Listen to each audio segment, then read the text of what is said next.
Oman जैसे विभिन्न देशों के साथ मुक्त व्यापार समझौते जिसे हम एफटीए कहते हैं उसकी दिशा में अपनी कोशिशों को तीव्र कर रहा है। हालांकि विगत एफटीए के लेके से केवल सीमित व्यापारिक लाभ ही प्राप्त हुए हैं। यह फोकस में बदलाव को दर्शाता है जिसमें अब एफटीए का उपयोग केवल व्यापार बढ़ाने हेतु नहीं बल्कि रणनीतिक साझेदारियों और भू राजनीतिक हितों को भी सुरक्षित करने के लिए भी किया जा रहा है।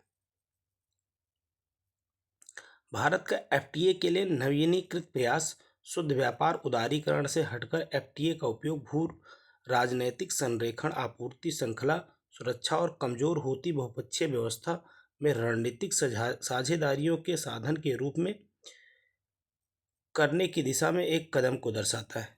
विगत एफटीए के निर्यात में केवल सीमित वृद्धि दी जबकि व्यापार घाटा बढ़ा है। घरेलू क्षेत्र में दबाव पड़ा जिससे मजबूत सुरक्षा उपायों के साथ संतुलित तथा सेवा केंद्रित समझौतों की आवश्यकता स्पष्ट हुई।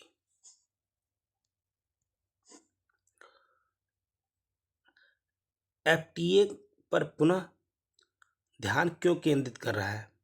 भारत बेसिकली वैश्विक भू राजनीतिक में रणनीतिक पुनर्संरेखण एक ध्रुवीय से बहुध्रुवीय व्यवस्था में वैश्विक बदलाव जैसे अमेरिका चीन प्रतिस्पर्धा विश्व व्यापार संगठन की कमजोरी ने द्विपक्षीय और क्षेत्रीय एफटीए को रणनीतिक जुड़ाव के साधन के रूप में बदल दिया है। भारत एफटीए का उपयोग कर राजनीतिक संरेखण को मजबूत करने के लिए कर रहा है, विशेष रूप से इंडो पैसिफिक और पश्चिम एशिया साथ ही साथ में साउथ अफ्रीका में भी। एक अस्थिर वैश्विक व्यवस्था में एफटीए राजनैतिक सुरक्षा जाल के रूप में कार्य करते हैं जो द्विपक्षीय संबंधों की ओर मजबूत करते हैं और रणनीतिक बीमा सुनिश्चित करते हैं। जैसे भारत ऑस्ट्रेलिया आर्थिक सहयोग एवं व्यापार समझौता, भारत यूएई व्यापार आर्थिक समझौता, बहुपक्षवाद का पतन, डब्ल्यूटीओ जो दोहा राउंड में होता है, डब्ल्यूटीओ में ठहराव, वैश्विक स्तर पर बढ़ते संरक्षणवादी रुझानों ने बहुपक्षीय व्यापार मंचों की प्रभावशीलता कम कर दिया है। एफटीए डब्ल्यूटीए प्लस प्रतिस्पर्धाओं को आगे बढ़ाने के लिए एक मंच प्रदान करते हैं, विशेष रूप से सेवाओं, डिजिटल व्यापार, निवेश जैसे क्षेत्रों में।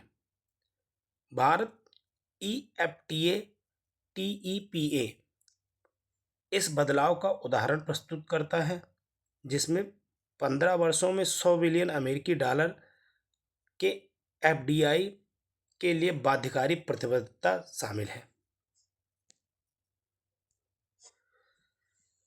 भारत और व्यापारिक साझेदारों का विविधीकरण, एफटीए कुछ बाजारों जैसे अमेरिका, ईयू, चीन पर अधिक निर्भरता को कम करने में सहायता करते हैं। ये भारत के नए बाजारों तक पहुंच बनाने, आपूर्ति श्रृंखला में विविधता लाने, महत्वपूर्ण संसाधनों जैसे ऊर्जा हो गया, खनिज हो गया को सुरक्षित करने में सक्षम बनाते हैं। इसके अलावा एफटीए अब केवल बाजार पहुंच तक ही सीमित नहीं है, ये चीन प्लस वन नीति को लागू करने और ऊपरी स्तरीय आपूर्ति श्रृंखला की सुरक्षा सुनिश्चित करने के लिए रणनीतिक उपकरण बन गए हैं। सेवाओं और निवेश में उपर्युक्त संभावनाओं को खोलना, भारत को सेवाओं जैसे आईटी हो गया, स्वास्थ्य हो गया, शिक्षा में तुलनात्मक लाभ प्राप्त है, लेकिन विगत एफटीए ने इस संभावनाओं का पूर्ण उपयोग नहीं किया है। नई एफटीए अब सेवाओं, फिनटेक, निवेश प्रवाह पर और अधिक ध्यान केंद्रित करते हैं। अब हम नई एफटीए में देखें तो यूएई इंडिया का है और सीईपीए के साथ है।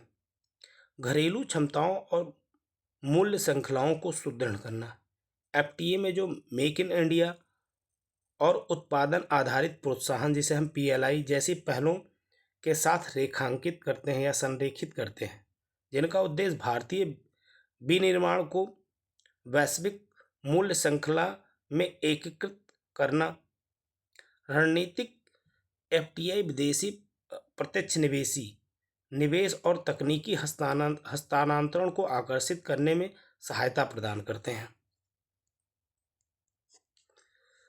साथ ही साथ पिछले असंतुलनों को सुधारना, विगत असामयिक लाभ वाली एफटीए जैसे एशियान के साथ से सीखते हुए भारत अब बेहतर संतुलित और सेवा केंद्रित समझौतों की तलाश कर रहा है ताकि घरेलू उद्योगों के हित सुरक्षित रह सकें।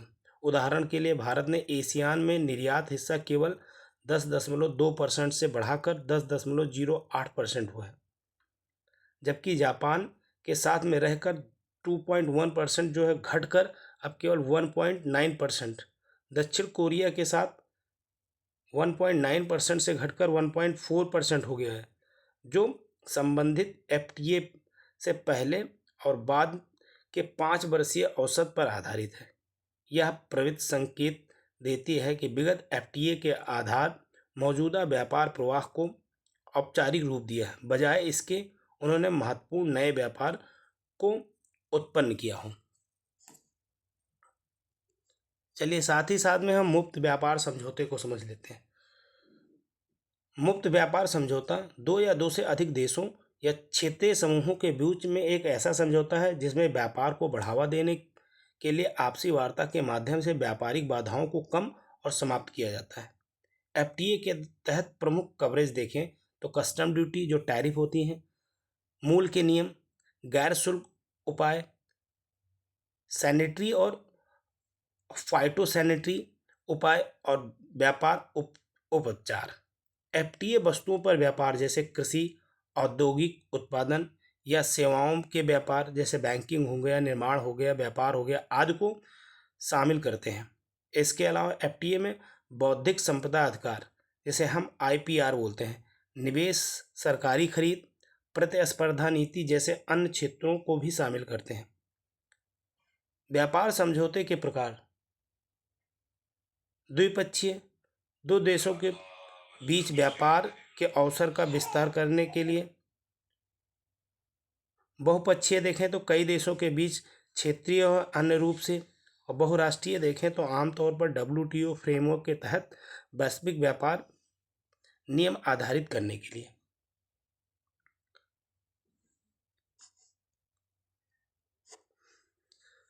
भारत और एफटीए। डब्ल्यूटीओ के अनुसार भारत ने हाल ही में भारत ब्रिटेन व्यापार, आर्थिक और व्यापार समझौता जिसे हम सीटा बोलते हैं, और भारत यूरोपीय मुक्त व्यापार संघ व्यापार और आर्थिक साझेदारी समझौता के अतिरिक्त 20 क्षेत्रीय और या मुक्त व्यापार समझौते किए हैं। वर्तमान में भारत अमेरिका, यूरोप संघ, कनाडा, दक्षिण अफ्रीकी कस्टम यूनियन के साथ एफटीए पर वार्ता कर रहा है।